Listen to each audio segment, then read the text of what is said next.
गुजरात विधानसभा चुनाव के पहले चरण की 14 आदिवासी आरक्षित सीटों पर वोटिंग हो चुकी है। अब सभी की निगाहें दूसरे चरण की उत्तर और मध्य पूर्वी गुजरात की 13 आदिवासी सीटों पर टिकी हुई है।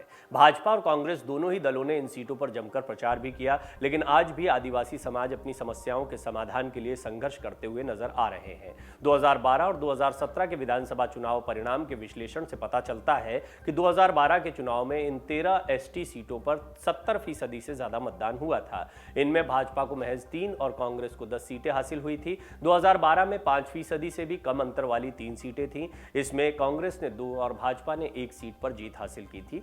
2017 के विधानसभा चुनाव में इन 13 सीटों पर 67.85% मतदान हुआ। इनमें भाजपा को 4 और कांग्रेस को 8 सीटें हासिल हुई थी, जबकि 1 सीट अन्य दल की हुई थी। 2017 में 5 सीटों पर हार जीत का अंतर 5% से भी कम था, जिसमें भाजपा और कांग्रेस दोनों को 2-2 सीटें मिली थी। गुजरात में दूसरे चरण में 93 सीटों पर वोटिंग होनी है। 5 दिसंबर को गुजरात में दूसरे चरण में 14 जिलों की 93 सीटों पर वोटिंग होनी है। इनमें से एक बड़ा हिस्सा मध्य प्रदेश और राजस्थान की सीमा से लगा हुआ है। इसमें आदिवासी क्षेत्र पंचमहाल क्षेत्र भी शामिल है।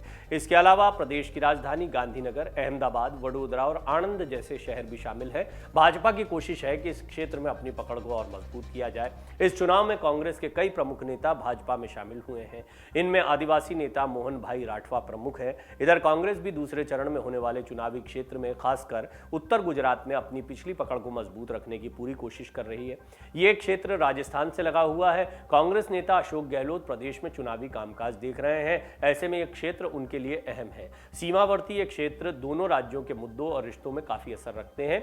अगले साल मध्य प्रदेश और राजस्थान में भी विधानसभा के चुनाव होने हैं। ऐसे में यह क्षेत्र दोनों पार्टियों के लिए बहुत ही महत्वपूर्ण है। आदिवासियों को साधने के लिए भाजपा कांग्रेस के अपने अपने वादे हैं। आदिवासी सीटों पर हमेशा से कांग्रेस पार्टी का कब्जा रहा है। ये सीटें कांग्रेस पार्टी का गढ़ कही जाती हैं, लेकिन 2022 में भाजपा ने आदिवासी समृद्धि कॉरिडोर के जरिए इस वोट बैंक में सेंध लगाने की कोशिश की। भाजपा ने आदिवासी समाज से वन बंधु कल्याण योजना 2.0 के तहत 1 लाख करोड़ रुपए आवंटित करने का वादा किया। टॉप रैंकिंग संस्थान में प्रवेश मिलने पर आदिवासी छात्रों को अनुदान देने की बात कही। आदिवासी क्षेत्रों में 8 मेडिकल और 10 नर्सिंग पैरामेडिकल कॉलेज की स्थापना। इसके अलावा अंबाजी से उमरगाम तक बिरसा मुंडा आदिवासी समृद्धि कॉरिडोर बनाकर हर जिले को 4 से 6 लाइन हाईवे से जोड़ने का वादा किया। अपने किले को बचाने के लिए कांग्रेस ने भी आदिवासी समुदाय से कई वादे किए हैं। कांग्रेस ने वादा किया है कि पेसा अधिनियम लागू करेंगे, जिसमें ग्राम सभाओं को प्राकृतिक संसाधनों के प्रबंधन की सत्ता होगी। वन अधिकार अधिनियम का कार्यान्वयन, जिसके तहत वन भूमि के अधिकार प्रदान किए जाएंगे। इसके अलावा वेदांता, पार तापी लिंकेज प्रोजेक्ट से जुड़ी मंजूरी और प्रक्रियाएं रद्द कर दी जाएंगी। Statue of unity area development and tourism governance act निरस्त होगा। किसानों को जमीन वापस की जाएगी।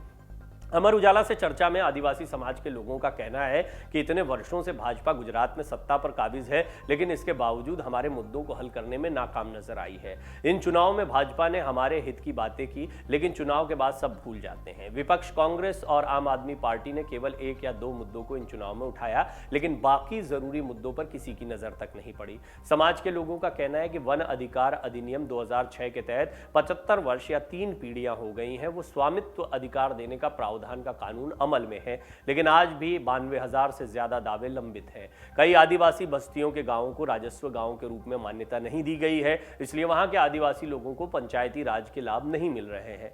सरकारी योजनाओं का सभी लाभ ऑनलाइन मिलते हैं, लेकिन आज की स्थिति में कई आदिवासी क्षेत्रों में इंटरनेट की कनेक्टिविटी की समस्या है। प्रदेश के सरिता गायकवाड़ और मुरली गावित जैसे खिलाड़ी जनजातीय क्षेत्र का प्रतिनिधित्व करते हैं, लेकिन राज्य या राष्ट्रीय स्तर पर एक भी खेल शामिल नहीं है। गुजरात में इस बार सत्तारूढ़ भारतीय जनता पार्टी, विपक्षी कांग्रेस और अरविंद केजरीवाल के नेतृत्व वाली आम आदमी पार्टी के बीच मुख्य मुकाबला है। गुजरात में दूसरे चरण में 5 दिसंबर को 14 जिलों की 93 विधानसभा सीटों पर मतदान होगा, जिसमें 833 उम्मीदवार किस्मत आजमा रहे हैं। गुजरात के 19 जिलों की 89 विधानसभा सीटों पर गुरुवार को मतदान हुआ था। डाउनलोड करें अमर उजाला ऐप और पाएं खबरें लगातार। अगर आप ये वीडियो YouTube पर देख रहे हैं तो हमारे चैनल को सब्सक्राइब करें और बेल आइकन को दबाना ना भूलें। अगर आप Facebook पर ये वीडियो देख रहे हैं तो हमारे पेज को लाइक करें।